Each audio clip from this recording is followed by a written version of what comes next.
할렐루야. 비가 많이 오는 또 한 주였었는데 어떻게 비 많이 없었는지 모르겠습니다. 계속해서 저희 말씀으로 교회가 붙잡고 나아가야 될 정신에 대해서 묵상하고 있는 가운데 있습니다. 지금까지 9번째 계속 나아가고 있는데요. 이걸 좀 이해하기 쉽게 부제로 좀 나누을 한다면은, 첫째, 교회의 주인은 말씀이신 주 예수 그리스도다. 그리고 둘째, 그리스도의 교회의 신자는 말씀으로 태어난 존재들이다. 말씀으로 태어난 신자는 말씀을 통해 교회적 존재로서 성경적 성도로 자라간다. 성경적 성도는 하나님 나라 공동체로서 말씀, 교제, 성례, 기도에 힘쓰는 성경적 교회로 산다. 다섯째로, 성경적 교회는 또 성경적 목회자와 교회를 돕는 사역을 한다. 교회 연합 사역을 한다. 제자 사역을 한다. 말씀 사역을 한다. 예배 사역을 한다. 이렇게 나누고 있습니다. 지난주 말씀 9번째 계속 예배 사역에 대한 말씀을 나누고 있죠. 그래서 첫 번째로 이야기했던 것이 예배자에 대하여였습니다. 우리는 예배자로 부르심 받았죠. 그리고 이런 예배자로 부르심 받은 자들에게는 세 가지 중요한 사명, 이게 교회의 사명이라고도 말할 수 있는데요. 예배 사명, 양육 사명, 선교 사명이 있다. 첫 번째로 해서 예배 사명 나누었죠. 그래서 예배, 3회 예배, 공예배, 그리고 3회 예배와 공예배를 드리는 가운데 유의해야 될 부분들 나눴었고요. 양육 사명 해가지고 양육의 필요성, 말씀 양육, 경건 연단, 그리고 경건을 돕는 힘, 양육의 이유, 양육의 목적. 네, 그리고 오늘 드디어 마지막 부분 이야기하려고 하고 있습니다. 예배자 양육의 목적은 지난주에 예배자를 선한 일꾼으로 세우기 위해서다 이야기했었고, 이 양육의 핵심은 성경을 통한 말씀 양육이었었죠. 또 예배자를 선한 일꾼으로 양육하는 그 목적은 그리스도 날까지 의의 열매를 맺게 하기 위해서다 라고 나누었습니다. 그래서 그날까지 의의 열매를 맺으면서 하나님께 영광과 찬송 드리기 위해서. 오늘 주제, 드디어 양육 마지막입니다. 제가 너무 기쁘네요. 8번째, 양육의 꽃에 대한 이야기를 하고자 합니다. 하나님은 우리를 예배자로 부르셨고 우리는 하나님 앞에 예배 사명을 감당해야 합니다. 그리고 양육 사명을 감당해야 합니다. 예배자는 하나님 앞에 더 좋은 예배를 드리기 위해 양육받는 것이 당연합니다. 말씀으로 양육받아 경건을 돕는 힘을 힘입어 경건 연단으로 나아가야 되죠. 예배자는 양육받아야 할 이유와 목적을 분명히 가슴에 새겨두어야 합니다. 예배자 양육의 목적에 따라 양육받은 예배자는 결국 어떻게 해야 되는가? 선한 일꾼으로 세워져야 됩니다. 선한 일꾼으로 의의 열매를 맺으면서 하나님께 찬양과 영광을 드리며 살아가야 되는 것이죠. 하나님이 기뻐하시는 더 좋은 예배를 드리기 위해서입니다. 그리고 그 양육 과정의 끝에 양육의 꽃, 선한 일꾼으로 더 좋은 열매를 드리는 예배자들은 양육의 꽃을 피워야 된다라는 겁니다. 교회가 하나님을 더 잘 예배하기 위해 일할 직분자를 세우기 원하신다. 세워야 된다라는 거죠. 그들은 진정한 교회의 선한 일꾼입니다. 그들 덕분에 교회는 하나님이 기뻐하시는 더 좋은 예배를 잘 드릴 수 있게 되는 거예요. 오늘 바울은 디모데전서 3장을 통해 바로 이 직분자 이야기를 합니다. 교회의 직분자는 어떤 존재일까요? 또 어떤 일을 위해서 세워졌을까요? 직분자들은 교회를 돕는 자인가? 아니면 문제야? 문제가 아닌데, 그렇죠? 이런 부분들, 양육의 꽃, 직분자에 대해서 한번 생각해 보겠습니다. 디모데전서 3장 1에서 2절 말씀 이렇게 이야기되고 있습니다. 미쁘다 이 말이여 곧 사람이 감독의 직분을 얻으려 함은 선한 일을 사모하는 것이라 함이로다. 그러므로 감독은 책망할 것이 없으며 한 아내의 남편이 되며 절제하며 신중하며 단정하며 나그네를 대접하며 가르치기를 잘하며. 바울은 디모데전서 3장에서 디모데가 그 목양 중인 에베소 교회 사람들 가운데에서 감독과 집사, 즉 직분자를 뽑아야 할 때 어떤 사람을 뽑아야 할지에 대해서 쭉 이야기합니다. 그러니까 성경적 기준을 제시하는 거죠. 감독은 지금으로 말하면 목사와 장로를 말합니다. 감독은 선한 일을 사모하는 자여야 합니다. 책망할 것이 없는 자여야겠죠. 하나의 아내의 남편이어야 되고요. 절제하며 신중해야 합니다. 단정해야 되고요. 나그네를 대접하고 가르치기를 잘 해야 합니다.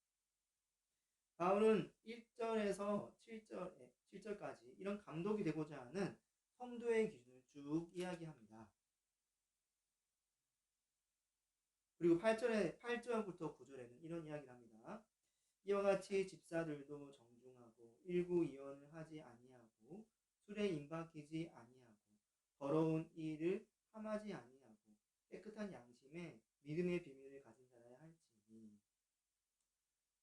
집사도 그 뒤를 이어서 아무나 세울 수 없겠죠. 집사는 정중해야 되고 일구이연해서는 안 됩니다.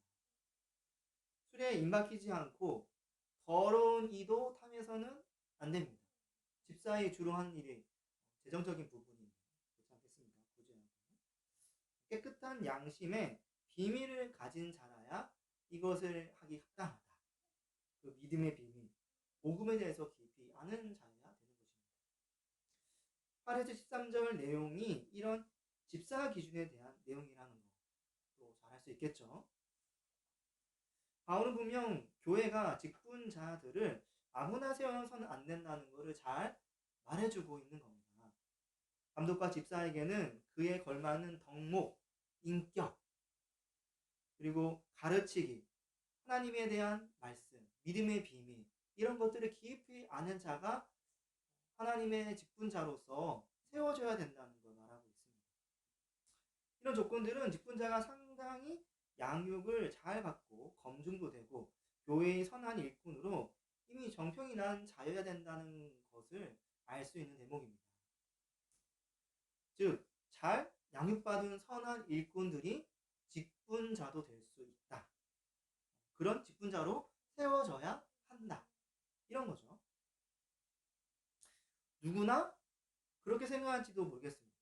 그러니까 누구는 이 부분에 대해서 이렇게 생각할지 모르겠습니다. 꼭 직분자가 돼야 하나, 해도 되고 안 해도 되는 그런 선택적인 일이 아닌가. 또 어떤 사람은 예수 믿다 보면 누구나 다 직분자 되는 거 아닌가? 시간 지나면 연배 차면은 직분자 되는 거 아닌가? 그렇게 생각할 수가 있습니다. 그런데 바울에게 있어서 직분자 문제는 그렇게 가벼운 일이 아니다. 꼭 해도 되고 안 해도 되는 그런 일이 아닙니다. 시간이 지나면 누구나 되는 그런 연공서열과 같은 그런 게 아닌 거예요. 그래서 어느 나이가 됐는데 못하면 왠지 부끄러워야 되고 그런 게 아닌 거예요. 신자라면 누구나 양육받아 선한 일꾼으로 살아가는 것은 맞지만 그런 그들 가운데 교회는 누군가 직분자로 반드시 세워야 됩니다. 그리고 그때는 아무나 세워서는 아닌 거죠. 그 가운데 성경적 기준, 그 기준에 합당한 사람을 교회를 위해서 반드시 세워야 합니다. 이런 바울의 마음을 잘 알 수 있는 대목이 그 다음 14절 이하의 말씀으로 알 수 있습니다. 14절 이렇게 이야기합니다. 내가 속히 내게 가기를 바라나 이것을 내게 쓰는 것은 만일 내가 지체하면 너로 하여금 하나님의 집에서 어떻게 행해야 할지를 알게 하려 함이니 이 집은 살아계신 하나님의 교회요. 바울은 성경적 직분자 기준을 장황하게 제시한 다음에 디모데에게 이렇게 말한 겁니다. 그가 속히 디모데에게 가고 싶지만 지금은 갈 수 없다. 그런데 이 편지로 이렇게 어떤 사람을 직분자로 세워야 할지 이야기한 것은 하나님의 교회에 늦지 않게 직분자를 세우기 위해서다. 만약 바울이 늦어서 디모데가 어떻게 직분자를 세워야 할지 또 다른 일들을 어떻게 해야 할지 모르면 교회는 혼란에 빠진다. 직분자가 없는 교회는 혼란에 빠진다. 이런 겁니다. 그래서 바울은 디모데에게 늦지 않게 먼저 편지를 써서 성경적 기준에 합당한 그런 자들을 뽑을 수 있도록 했던 겁니다. 그래서 세 번역은 이렇게 좀 더 쉽게 성경을 번역해 줍니다. 내가 곧 그대에게 가기를 바라면서도 이 편지로 이런 지시를 써 보내는 것은 만일 내가 늦어지더라도 하나님의 가족 가운데서 사람이 어떻게 처신해야 하는지를 그대가 알게 하려는 것입니다. 이 가족은 살아계신 하나님의 교회예요. 선한 입군으로 양육받은 예배자들은 그러면 어떻게 해야 되겠습니까? 교회를 위해 직분자로 세워져야 합니다. 미국 서부 개척 시대의 많은 사람들은 북미대로만 합니다. 그런 서부 개척 시대 동부에 살다가 서부로 이렇게 개척하면서 전진해 나아가게 됩니다. 서쪽으로. 그러면서 점점 그 대륙 깊은 곳으로 들어가게 되고요. 결국엔 서부 해안까지 다다르게 됩니다. 그때 당시 골드러시가 이런 서부 개척을 촉발했다고 이야기합니다. 그래서 사람들은 서부로 몰려가고 마을들도 세워지고, 물론 당시 기독교 국가였던 미국답게 서부 개척 시대와 더불어서 그들을 따라 전도자들도 갔습니다. 전도를 했고요. 정말 큰 희생이 있었습니다. 그런 가운데 마을에 교회들이 세워지기 시작했습니다. 그런데 한 가지 문제가 있었어요. 그것은 그곳에 예배 공동체는 있었지만 목사가 있다 없다? 어떻게 이게 전도자들이 한 마을 돌아다니면서 정말 생명 걸고 교회는 세웠는데 목사가 없네요. 그래서 개척된 교회마다 하는 그 기도의 그 중심 내용이 우리 교회에 목사를 보내주시옵소서. 그런 기도였던 거예요. 왜 목사가 필요할까요? 예배 공동체로서 그 정체성, 양육, 신자됨 이런 것을 가르쳐 알게 할 수 있는 이가 목사밖에 없었기 때문입니다. 아무리 예배자들이 선한 일꾼으로 잘 섬기다 하더라도 목사의 일, 교회를 가르치고 한 신자를 구원해내고 또 한 명의 예배자로서 더 좋은 예배를 드릴 수 있도록 잘 양육시키는 건 목사가 할 수 있는 일인 겁니다. 장로와 집사도 마찬가지입니다. 만약 장로와 집사 직분자가 교회에 없다면 어떻게 될까요? 물론 장로 집사가 없다면 그 일을 목사가 담당할 수도 있습니다. 네. 교회 성도들도 저마다 할 수 있는 일들을 목사님과 함께 감당하면서 할 수도 있어요. 하지만 그렇게 분업하고 십시일만 해서 교회가 굴러간다고 해서 그게 뭐 막 바르고 좋은 모습은 아니죠. 그 기간이 길어지면 길어질수록 문제는 반드시 생깁니다. 직분자가 없어도 일이 사라지지 않기 때문에 누군가는 자꾸 뭔가를 해야 되고 힘들어야 되고 고생이 자꾸 쌓이게 되는 거예요. 그 짐을 지다가 과부하가 걸리면 문제가 터지게 됩니다. 결국 누군가는 직분을 맡아야 하는데 그러면 어떻게 해야 됩니까? 누군가 해야 됩니다. 자, 초대교회 당시 성령님의 강거진 역사와 말씀의 능력으로 3,000명, 5,000명 정도 되는 역사들이 있었습니다. 그래서 폭발적으로 이제 그 늘어나게 되죠. 그때 당시 교회, 초대 교회에는 목사는 있었죠. 목사 있었죠. 근데 집사가 없었어요. 집사가. 그래서 말씀 선포, 가르치고 구제, 신방, 전도, 기도 뭐 하는 이런 모든 일들을 목사님이 다 담당했어요. 목사님이. 하나에서부터 10까지 전부 다. 사람은 수만 명인데 그 구제하는 거 전부 다를. 다 했어요. 다. 무리죠. 그래서 문제가 생겼습니다. 신자들의 숫자가 늘어나자 사도들이 헬라파 과부들을 매일에 구제하는 것에서 빼버리는 일이 생긴 거예요. 헬라파 사람들이 이에 대해 불만을 표출했고 문제의 심각성을 깨달은 우리 사도들은 사람들을 불러 모았어요. 그래서 그들이 했던 이야기는 우리가 그 말씀을 제쳐두고 접대하는 일에 온 힘을 기울일 수 없다라고 하는 거예요. 그러니까 우리는 말씀과 기도에 힘쓸 테니까 집사 7명을 세워서 그들에게 일을 맡기자라는 겁니다. 모든 성도들은 이에 기뻐합니다. 사도들은 초대 교회에게 성령과 지혜가 충만한 자, 칭찬받는 사람 7명을 택하게 했습니다.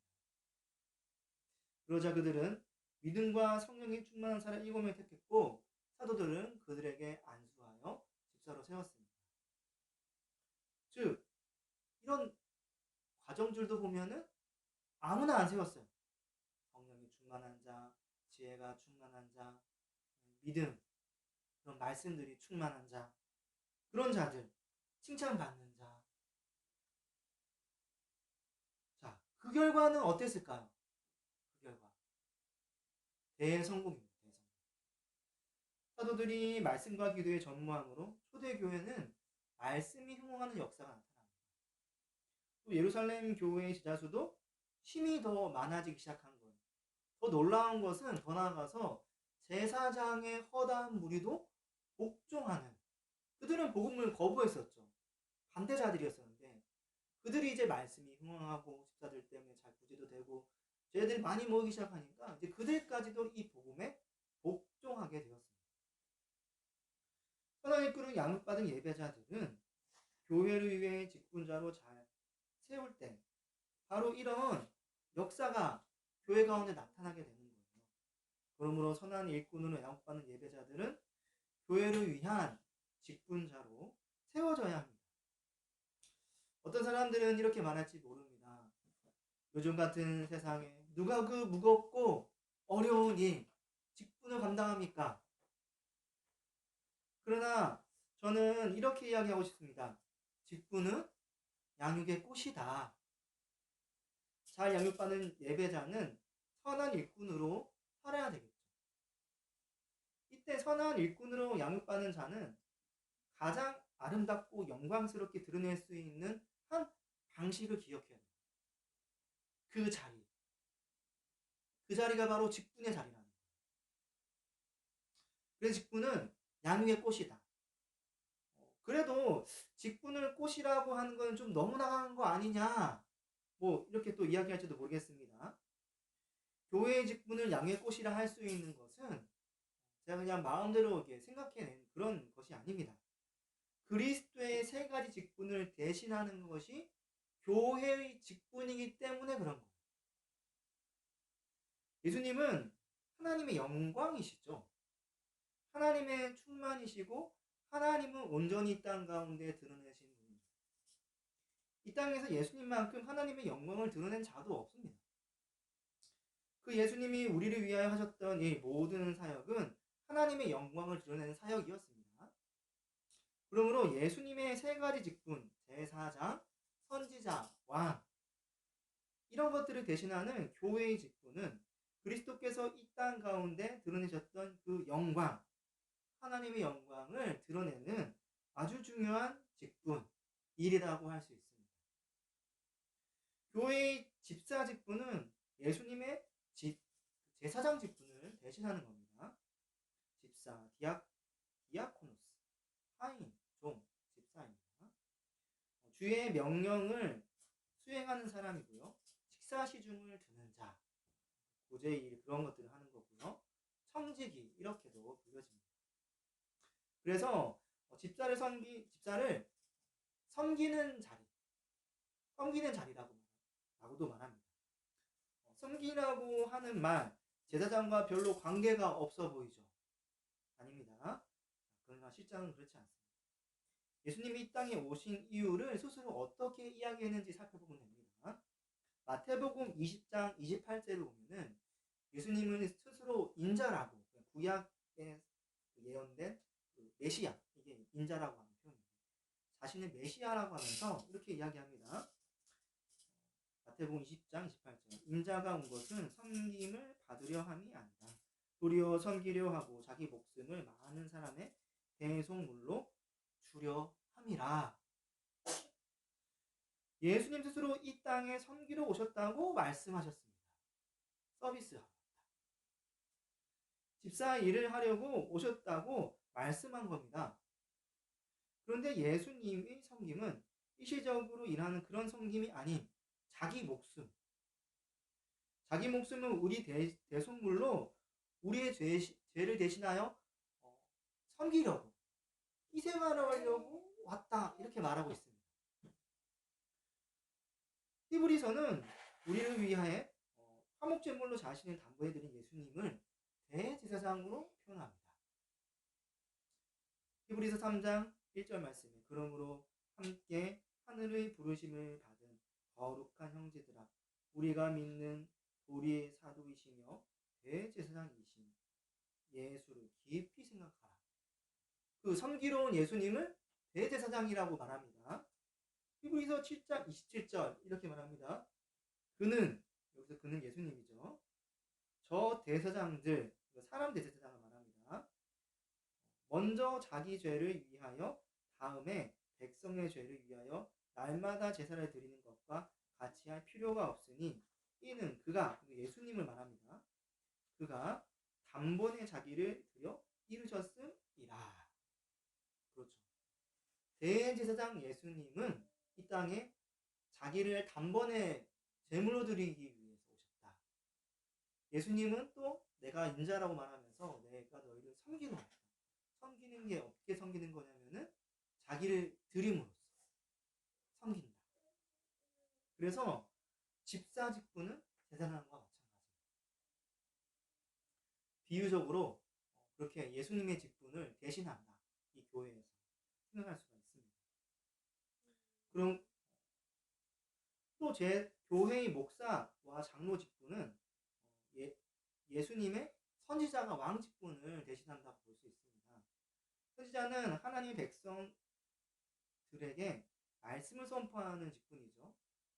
예수님은 모세 신명기에서 예언했던 나와 같은 선지자로서 이 땅에 자기 백성들을 위해 하나님 나라 복음을 선포하러 오신 하나님께서 보내신 선지자입니다. 신명기 18장 15절 이렇게 말하고 있죠.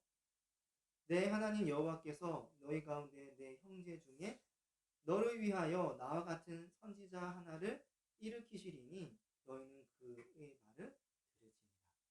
여기서 그가 바로 예수님이고요. 모세는 그 예수님을 예언할 때 나와 같은 선지자, 곧 말씀을 선포하는 자가 선지자죠. 하나님 말씀. 그러니까 말씀 선포하는 자 예수님, 선지자로 말하고 있는 거예요. 왕은 백성을 지키고 돌보고 다스리는 직분입니다. 예수님은 빌라도 앞에서 자신이 하나님 나라의 왕으로 오신 분임을 분명히 말하셨습니다. 예수님이 십자가에서 죽으실 때 그 명패에도 유대인의 왕이라고 기록되어져 있었습니다. 요한복음 18장 37절에 빌라도가 이렇게 말하죠. 빌라도가 이르되 그러면 내가 왕이 아니냐? 예수께서 대답하시되 내 말과 같이 내가 왕이니라. 내가 이를 위하여 태어났으며 이를 위하여 세상에 왔으니 곧 진리에 대하여 증언함이로다. 그렇죠.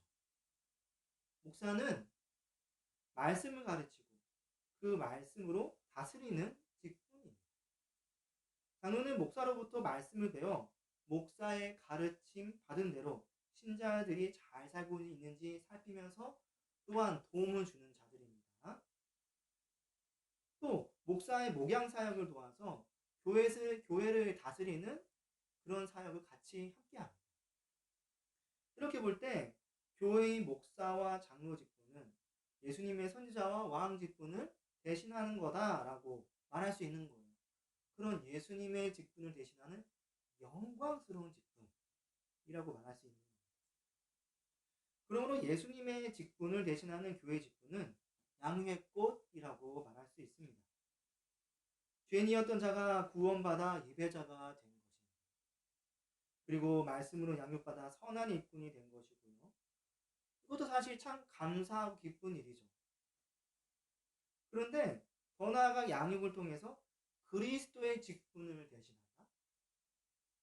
교회의 직분자가 되어서 이 그리스도의 직분 감당하여서 하나님의 영광을 드러내는 꽃으로서 사역을 한다. 너무나 좋은 거예요.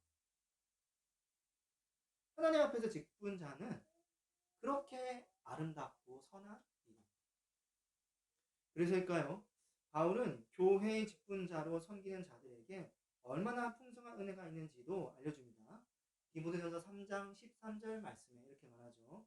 집사의 직분을 잘한 자는 아름다운 지위와 그리스도 예수 안에 있는 믿음의 큰 능력을 얻는다. 어떤 지위인가요? 아름다운 지위. 그렇죠? 그리고 믿음의 큰 담력 얻어서 주를 위해 열심히 살아갈 수 있게 되는 거예요. 자, 그러면 이제 교회 직분자들은 교회를 어떻게 섬겨야 될까요? 이런 영광스러운 직분을 말입니다. 디모데전서 3장 15절 이하에 이렇게 이야기합니다. 만일 내가 지체하면 너로 하여금 하나님의 집에서 어떻게 행해야 할지 알게 하려 함이니 이 집은 살아계신 하나님의 교회요. 그렇습니다. 바울은 자신이 지체하면 디모데가 교회에서 어떻게 행해야 할지 모를까봐 이렇게 편지를 쓴 것이라고 말을 합니다. 이때 바울은 하나님의 교회를 가리켜 하나님의 집이라고 말합니다. 교회는 에클레시아, 집회, 회중, 불러낸 자들. 구약에서는 이거를 하나님의 백성이라고 말합니다. 그래서 카한하고 에클레시아는 동의어죠. 중요한 거 집이죠. 오이코스, 집, 가족. NASB 영어 성경에 보면요, 요 디모데전서 3장 15절 말씀에서 이 집을 하우스홀드라고 말합니다. 하우스홀드라고 번역해요. 이게 영어에서 어떤 뜻이냐면은 가족, 세대, 한 식구라고 말합니다. 즉 바울은 자신이 지체하면 디모데가 하나님의 백성, 하나님의 가족들에게 어떻게 행해야 할지 몰라 직분자를 세우는 것이나 기타 다른 대처하는 상황에 당하지 않게 하기 위해서 이 편지를 쓴 거라고 말해주고 있는 거예요. 세 번용으로 다시 한번 생각해 보면 이렇습니다. 만일 내가 늦어지더라도 하나님의 가족 가운데에서 사람이 어떻게 처신해야 하는지를 그대가 알게 하려는 것입니다. 이 가족은 살아계신 하나님의 교회요. 그러므로 교회의 직분자로 세워진 선한 일꾼들은 교회를 하나님의 가족으로 여기며 잘 돌봐야 합니다. 하나님은 출애굽기에서 이스라엘 백성들을 정말 가족처럼 잘 지키고 돌보셨습니다. 하나님의 가족인 이스라엘 백성들을 애굽 땅 노예된 자리에서 내버려 두지 않으셨습니다. 그들을 구원해냈어요. 10가지의 재앙을 통해서 애굽 왕 바로가 하나님의 가족을 놓지 않으려고 하니까 10재앙을 통해서 그들을 멸하시고 그리고 이스라엘 백성들은 나올 수 있게 되었던 것이죠. 하나님은 자기 가족들을 죽이려고 나오는 애굽 병사들 다 홍해에서 다 수몰시키셨죠. 그리고 아말렉 군대 광야길에서 하나님의 가족 이스라엘을 치려고 하니까 이스라엘과 같이 싸우셔서 그들을 다 멸절시키셨습니다.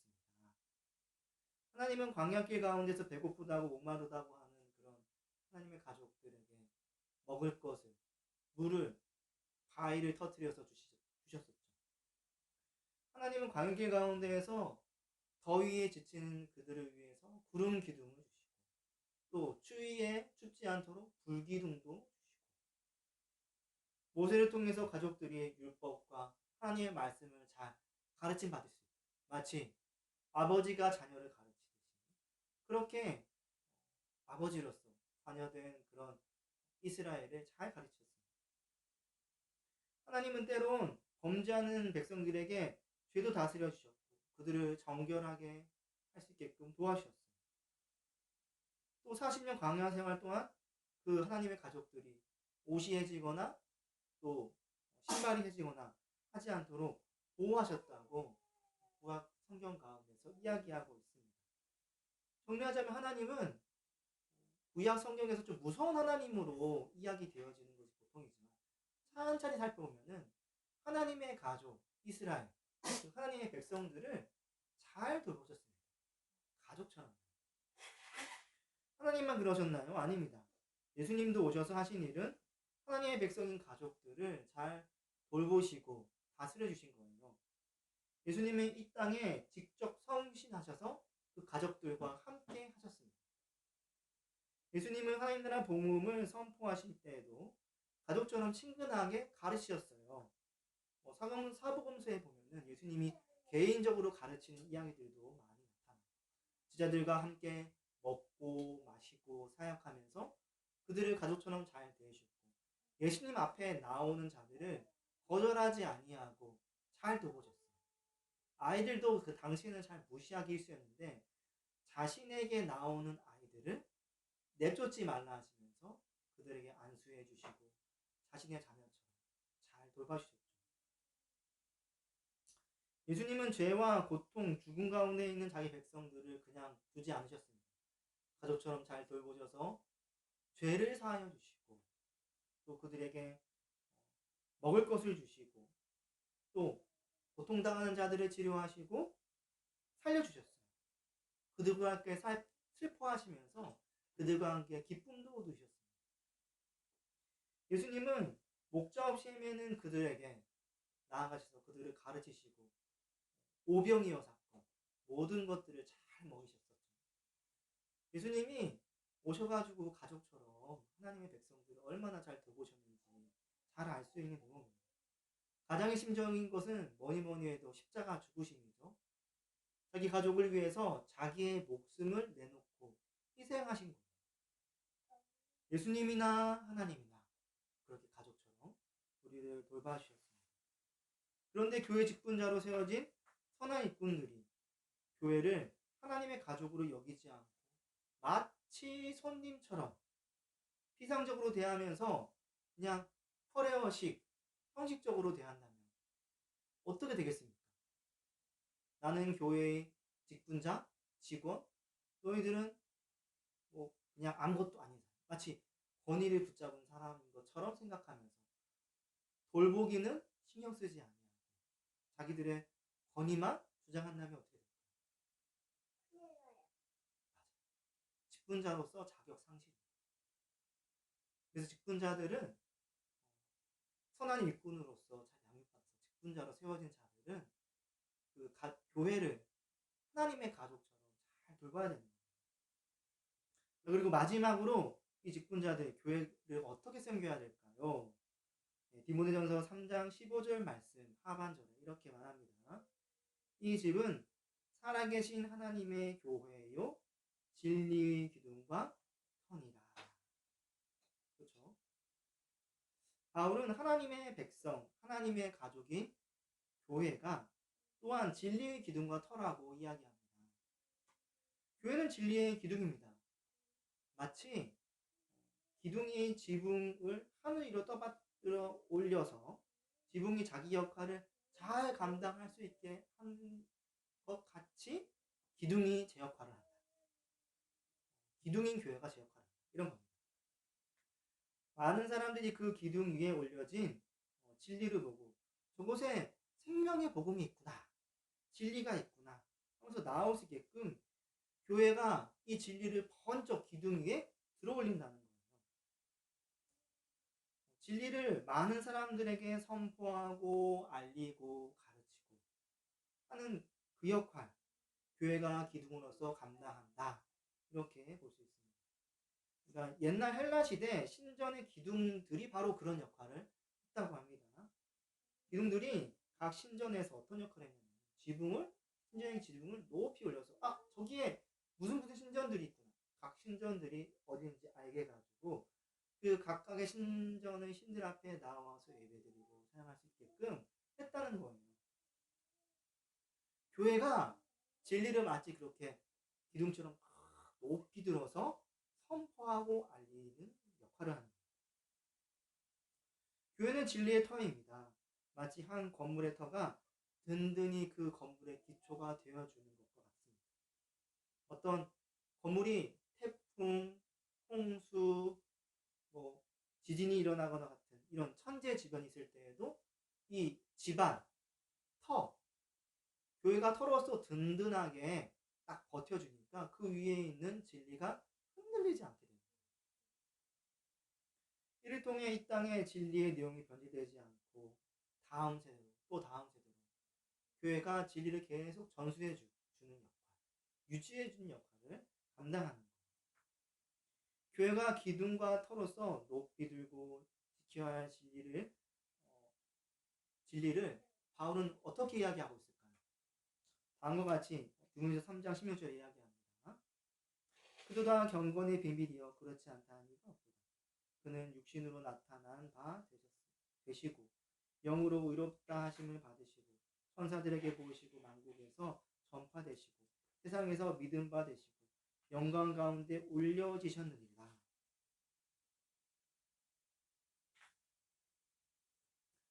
곧 교회가 지켜야 될 진리는 예수 십자가 복음, 이렇게 이해할 수가 있을 겁니다.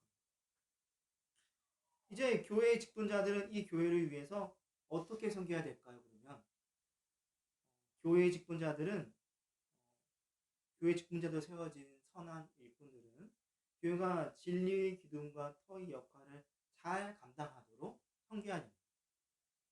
그 복음을 높이 들고 그래서 모든 사람들에게 알리고 그리고 그 복음이 변질되지 않게 예수 십자가 죽으심과 부활의 복음이 변질되지 않고 잘 유지될 수 있도록 하는 거예요.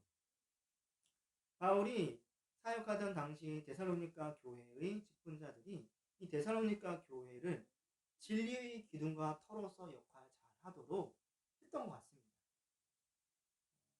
바울은 데살로니가 전서 1장 8절에서 데살로니가 교회를 이렇게 이야기합니다. 주의 말씀이 너희에게로부터 마게도냐와 아가야에만 들릴 뿐 아니라 하나님을 향하는 너희 믿음의 소문이 각처에 퍼졌으므로 우리는 아무 말도 할 것이 없노라. 사실 데살로니가 교회도 세워진 지 그렇게 오래된 교회는 아닙니다.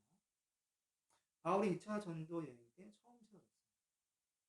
그런데 그런 신생 교회임에도 불구하고 그들을 통해 주의 말씀이 각지에 퍼져나갔다고 말하고 있습니다. 데살로니가 교회는 마게도냐와 아가야 지역 그 사이에 끼어있는 교회인데요. 그들을 통해 복음이 인근 지방에 퍼져나갔다는 거예요. 데살로니가 교회의 직분자들이 얼마나 교회가 진리의 기둥과 터가 될 수 있게끔 세웠는지 알 수 있는 대목입니다.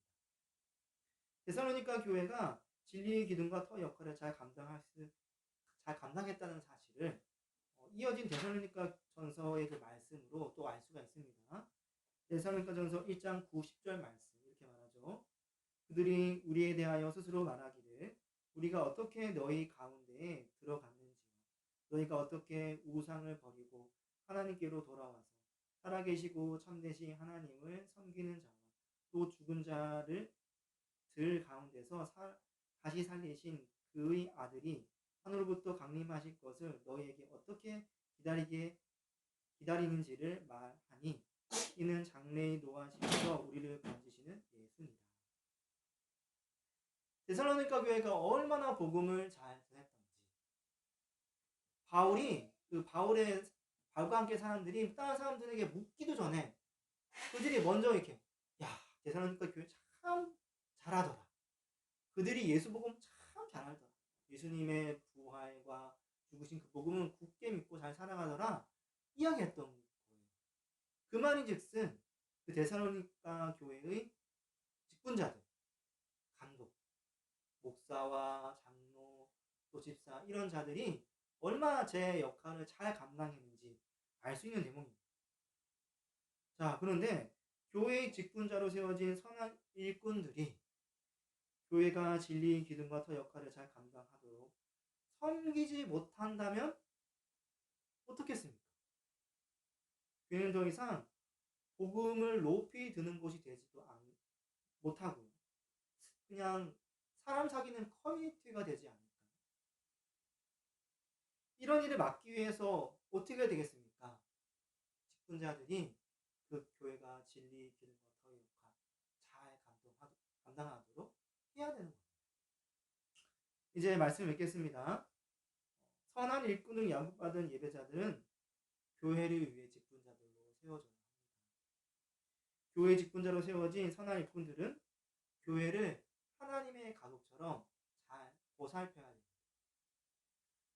교회 직분자로 세워진 선한 일꾼들은 교회가 진리의 기둥과 터의 역할을 잘 감당할 수 있도록 섬겨야 합니다. 이러한 교회, 우리 말씀으로 교회가 되었으면 참 좋겠습니다. 다 같이 기도하겠습니다. 기도할 때 하나님 아버지, 오늘 마지막으로 양육, 사명, 양육을 통해서 양육했고 직분자로 세워져야 돼. 우리 직분자가 이 교회 가운데에서 해야 될 일은 교회가 하나님의 가족으로서 또 하나님의 진리의 기둥과 터로서의 역할 잘 감당하도록 섬겨야 된다는 사실이었습니다. 주님, 이러한 섬김의 일 내가 할 수 있도록 도와주시옵소서. 먼저 선한 일꾼으로 잘 자라도록 해주시고, 주님 기회가 된다면 내가 그러한 직분자로 세워질 수 있도록 그런 영광스러운 그리스도의 직분을 대신하는 그러한 직분 감당할 수 있도록 주님 도와주세요. 함께 기도하며 나아가겠습니다. 하나님 감사합니다. 오늘 아버지의 거룩한 날에 우리가 양육받아서 결국 어떠한 꽃을 피워야 되는지 깊이 알게 하시니 감사합니다. 하나님, 직분, 교회의 직분은 그저 권위만 가지고 있는 그런 자리가 아니었어요. 예수 그리스도의 직분을 대신하는 영광스러운 교회가 교회되도록, 하나님께서 기뻐하시는 교회되도록 일하고 섬기고 세우는 그러한 직분이었습니다. 아버지, 선한 일꾼으로 세워져서 주를 섬겨 나아가야 될 우리가 이 직분의 일 기뻐 감사하며 맡아 감당할 수 있도록 도와주시옵소서. 네, 제가 되겠습니다. 네, 제가 교회를 위해서 참으로 섬기겠습니다. 기뻐하며 이 양육의 꽃 직분을 감당할 수 있는 우리 말씀으로 교회 식구들 될 수 있도록 도와주시옵소서. 직분자로 세워졌을 때에는 정말 하나님의 교회, 하나님의 가족을 돌본다는 그 마음으로 내 가족처럼 내 사랑하는 자녀, 아빠, 엄마, 할머니, 할아버지, 동생, 삼촌, 이모처럼 사랑하고 섬기며 보살피는 그런 직분자들 되게 하여 주시고, 또 하나님의 교회가 진리의 기둥으로서 진리의 터로서의 역할을 잘 감당하도록 말씀을 잘 지키고 보호하며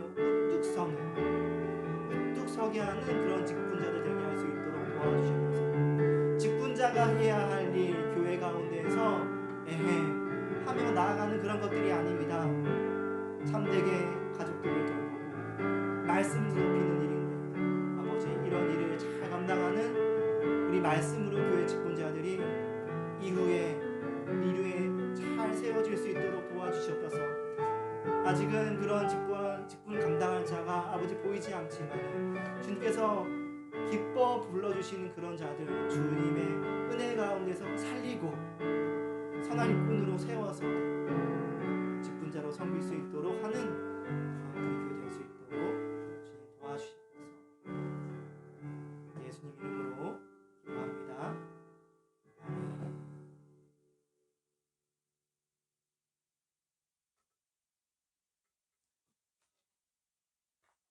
네, 이 시간 찬송가